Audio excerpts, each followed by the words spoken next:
Ikinasal na nga si Kiray Celis at Stefan Estofia at marami talagang dumalo at bongga ang kanilang ninang at ninong. Ating alamin ang highlights ng kanilang kasal.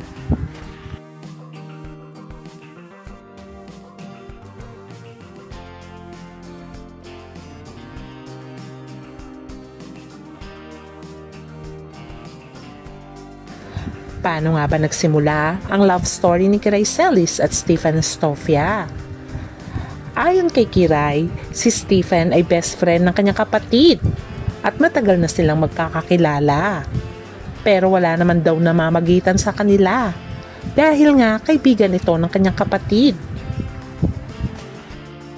Since kaibigan naman ng kanyang kapatid, itong si Stefan ay naging kaibigan niya na din daw ito. Nagsimula ang kanilang relasyon bilang magkaibigan. At dahil doon ay mas naging maganda daw ang foundation ng kanilang pagmamahalan dahil nagsimula sila as friends. Ayon kay Kiray, ang nagustuhan niya nga daw kay Stefan ay very supportive ito sa kanyang career at the same time sa kanyang mga negosyo. Siya daw ang tumutulong dito para mapalago ang kanyang negosyo. 6 years din sila nang mag-propose si Stefan sa kanya. At talaga naman pinakita din ni Kiray ang kanyang engagement ring sa social media kung saan ay very happy siya sa proposal nitong kanyang boyfriend na si Stefan.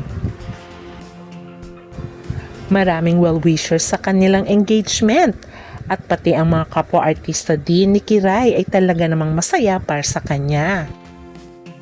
Siyempre, sa lahat naman, nais natin na ang karelasyon mo ang makakatuluyan mo. Finally, ay kinasal na nga si Kiray Celis sa kanyang longtime boyfriend.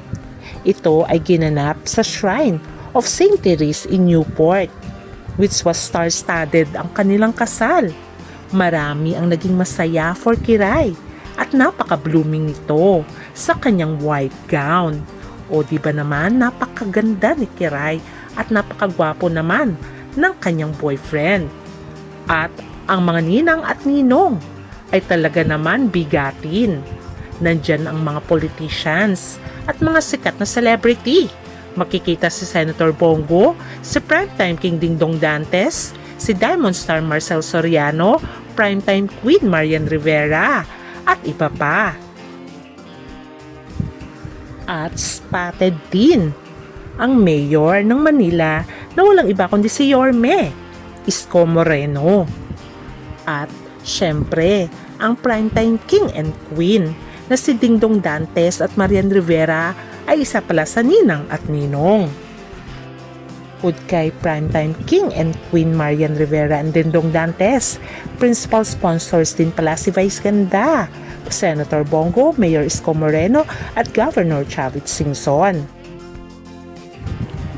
Ninang din pala si Sharon Cuneta, Shasha Padilla ay Idolas Alas, at ang ABS-CBN executive na si Cory Vidanes, at ninong din pala si Boy Abunda, Gary Valenciano, at iba pa.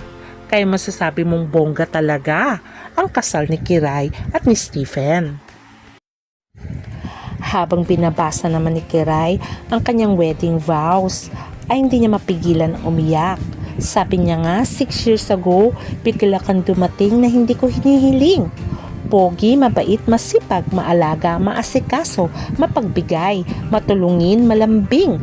At ang pinakapaborito ko sa lahat, kung gaano mo ko kamahal, gaano mo rin kamahal yung pamilya ko. Ayon kay Kiray.